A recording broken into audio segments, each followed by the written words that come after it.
Get your tickets at Ticket World, the Nassau Coliseum box office, or call Charge It.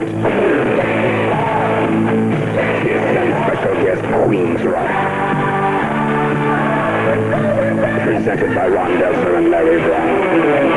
Animalize. Stanley, a Kiss, and I got lots of questions for you in so little time, but let me ask you this. What band goes 25 feet up into the lighting system, comes down on stage, blows up bombs, has fireballs, sweats like a bunch of dogs, has the best-looking girls in the audience?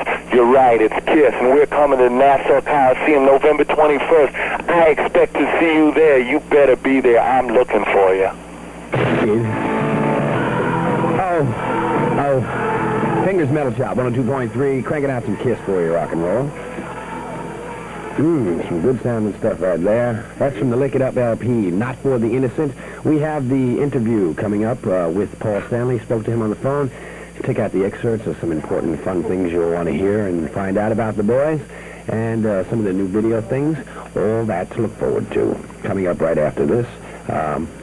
Let's just go back off what we played before that. Okay. By the way, all the Kiss music that we're playing tonight is on Japanese vinyl, and that's been supplied by the Agents of Fortune. And some of the music that you hear on this show is supplied by them, and they are in Massapequa Park. And who are they? They are AKA, also known as Wax Museum. The Agents of Fortune catering to the metal elite.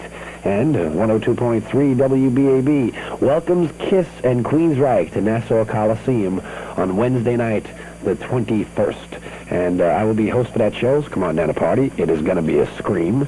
And then we'll go to Spanky's and party up after that. Yeah. It's going to be sick, man. No work the next day. You know you're going to have to tie me up by the end of the night. Why don't I lean over here and hit this tape deck and let you hear what Paul and I talked about as far as new music coming off the album. As well, we'll let you hear this, and you tell us, okay? Is there a proposed second single? Well, we're shooting the next video in about 10 days. We're doing Thrills in the Night. Oh, outstanding. Yeah, so that's the next single. That gets a lot of requests on Metal Shop. Well, that's great. That's great. So that's the next single, and we shoot the video in about 10 days. And the video is going to be great. There's going to be a lot of live stuff, so everybody will see what the live show's like. And there's all kinds of funny stuff where each of us are going to do a little bit.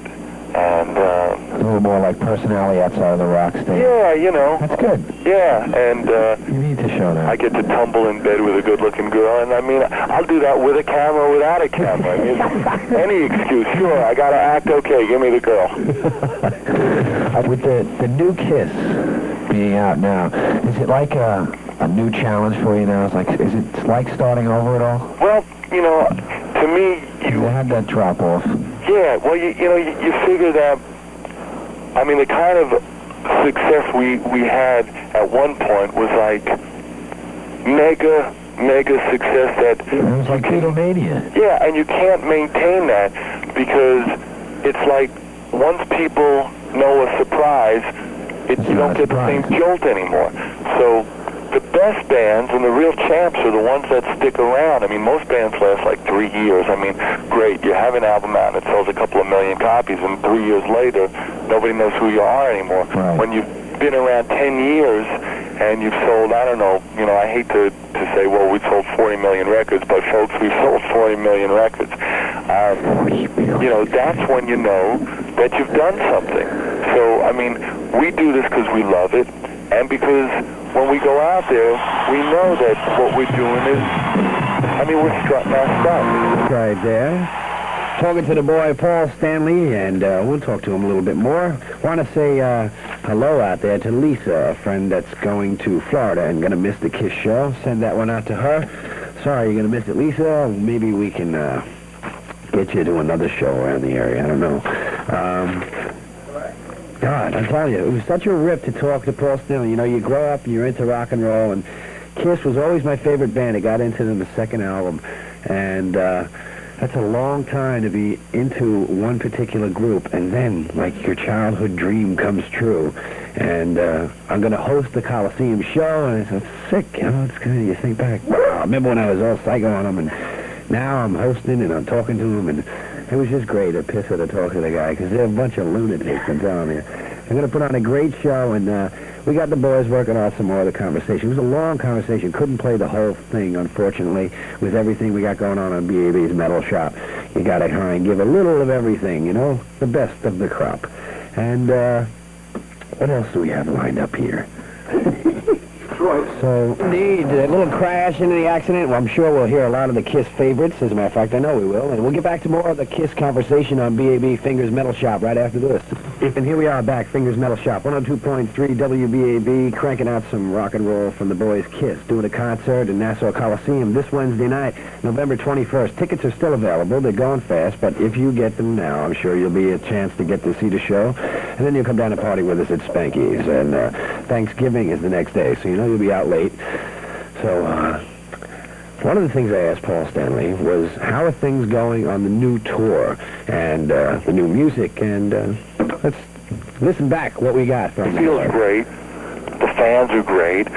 I got some great-looking panties last night, lavender panties from some girls in the audience. So, you know, I mean, it's business as usual. To me, life is, you know, I used to think life was like Disneyland. And then one morning I woke up and I said to myself, man, I am wrong. Life is Disney World. It's much bigger than Disneyland. And there's so many more rides. And I'm just eating it up.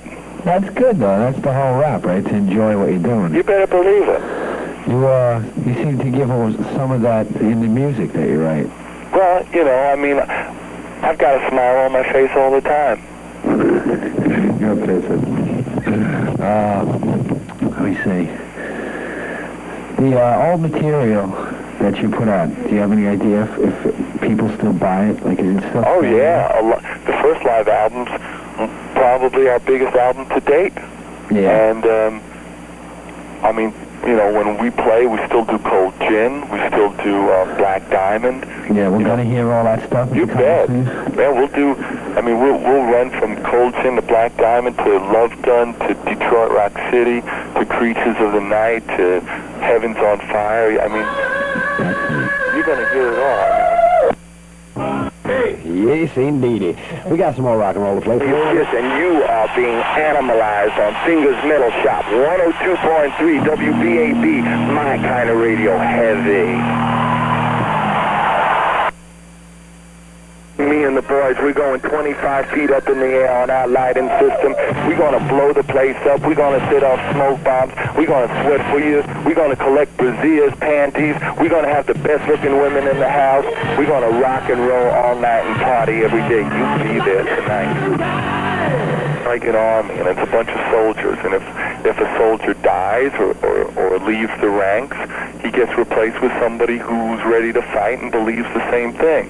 So KISS never really changes because it's a lot more than a band. I mean, it's a way of doing things, and it's a dedication and a philosophy. So, I mean, the soldiers are what makes KISS. I think it's been like that since you started, always, with the unity in the band, the way you got everything choreographed on the stage, the way you played off of each other. That's what it's all about. I mean, we believe in giving everything to the audience, and there's no reason the audience should come to see something and get anything less.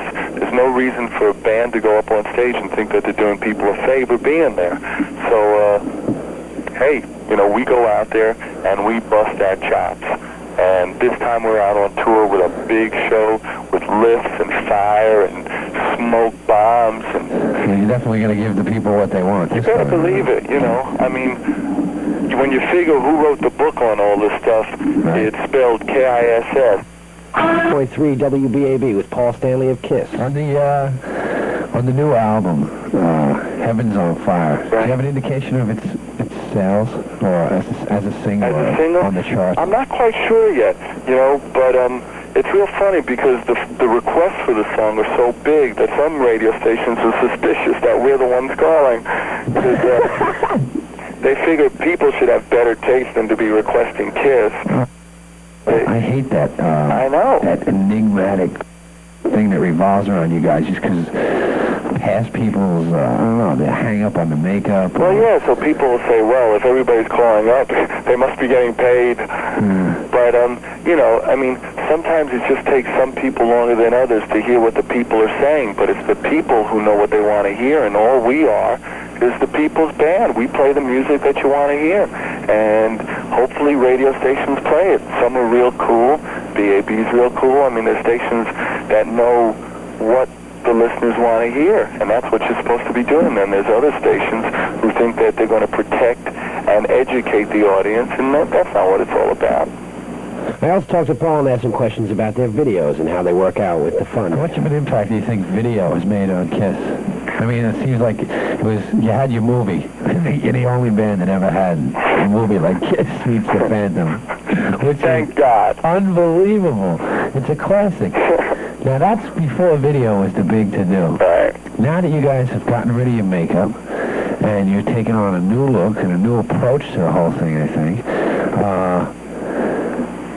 video, which seems to be a key for a lot of acts that are coming up, or people that necessarily don't tour a lot, they're getting their thing across through the video. Right. Now with you're big video scenes, I can see if you had the makeup and everything going crazy. Do you think the video helps you more that you took off the makeup now?